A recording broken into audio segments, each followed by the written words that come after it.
বলেছিলেন অভিষেকের বিরুদ্ধে দাঁড়িয়ে তৃণমূলকে হারাবেন, কিন্তু তারিখ বেতারিখ সিদ্ধান্তেই আসতে পারছেন না নওশাদ। জানালেন আরও 2-1 দিন সময় লাগবে সিদ্ধান্তে আসতে। তবে কি ডায়মন্ড হারবার থেকে অভিষেকের বিরুদ্ধে লড়বেন না নওশাদ? দেখুন, ডায়মন্ড হারবারে অভিষেক নওশাদ লড়াই হবে কি না তা নিয়ে আমজনতার মনে প্রশ্ন জাগলেও সোমবারেও স্পষ্ট হলো না। অথচ আইএসএফ বিধায়ক নওশাদ সিদ্দিকী 100% প্রস্তুত রয়েছেন বলে আগেই জানিয়েছিলেন। তবুও কেন কাল বিলম্ব? অবশ্য শোনা যাচ্ছে অভিষেকের বিরুদ্ধে দাঁড়াবেনই না নওশাদ। সত্যি কি তাই?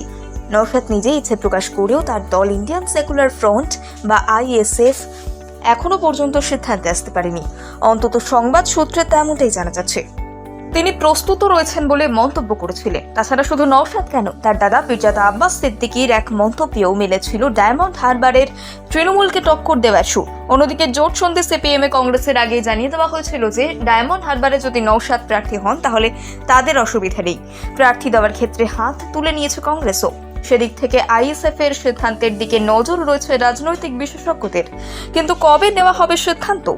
আদেও কি তৃণমূলের সেকেন্ড ইন কমান্ডের বিরুদ্ধে ভোটে লড়তে দেখা যাবে নওশাদকে?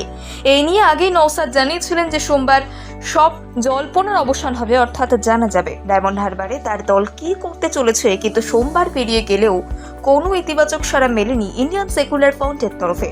রাজ্যের এক সংবাদ সংস্থা নওশাদের সঙ্গে সোমবার রাত 8টা নাগাদ যোগাযোগ করলে ফোনে নওশাদকে পাওয়া যায়নি। পরে অবশ্য আইএসএফ এর কার্যকরী সভাপতি শামস আলী মোল্লা জানিয়েছেন এই সংক্রান্ত আলোচনাই চলছে দলের মধ্যে। রাতেই হয়তো সবটা জানা যাবে, কিন্তু এখনো পর্যন্ত জানা যায়নি বিষয়টি। এমনকি ওই সংবাদ সংস্থা নওশাদ সিদ্দিকীর সঙ্গে ফের যোগাযোগ করলে আইএসএফ বিধায়ক জানিয়েছেন আরও 2-1 দিন সময় লাগবে সিদ্ধান্তে আসতে। এদিকে সংবাদ মাধ্যম সূত্রে জানা গিয়েছে এবারের লোকসভায় তাহলে আইএসএফ এর দলের কোনো নেতাই চাইছেন না তাহলে ডায়মন্ড হারবার কেন্দ্রে নওশাদকে প্রার্থী করতে। এর কারণ হিসেবে প্রতিবেদনে বলা হয়েছে নওশাদ যদি অভিষেকের বিরুদ্ধে লড়েন তাহলে রাজ্যে দলীয় প্রচার বাধার মুখে পড়বে।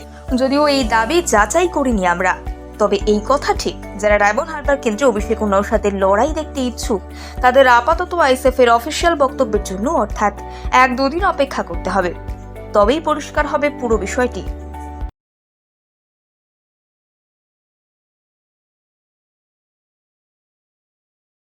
বলেছিলেন অভিষেকের বিরুদ্ধে দাঁড়িয়ে তৃণমূলকে হারাবেন, কিন্তু তারিখ বেতারিখ সিদ্ধান্তেই আসতে পারছেন না নওশাদ। জানালেন আরও 2-1 দিন সময় লাগবে সিদ্ধান্তে আসতে। তবে কি ডায়মন্ড হারবার থেকে অভিষেকের বিরুদ্ধে লড়বেন না নওশাদ? দেখুন, ডায়মন্ড হারবারে অভিষেক নওশাদ লড়াই হবে কি না তা নিয়ে আমজনতার মনে প্রশ্ন জাগলেও সোমবারেও স্পষ্ট হলো না। অথচ আইএসএফ বিধায়ক নওশাদ সিদ্দিকী 100% প্রস্তুত রয়েছেন বলে আগেই জানিয়েছিলেন।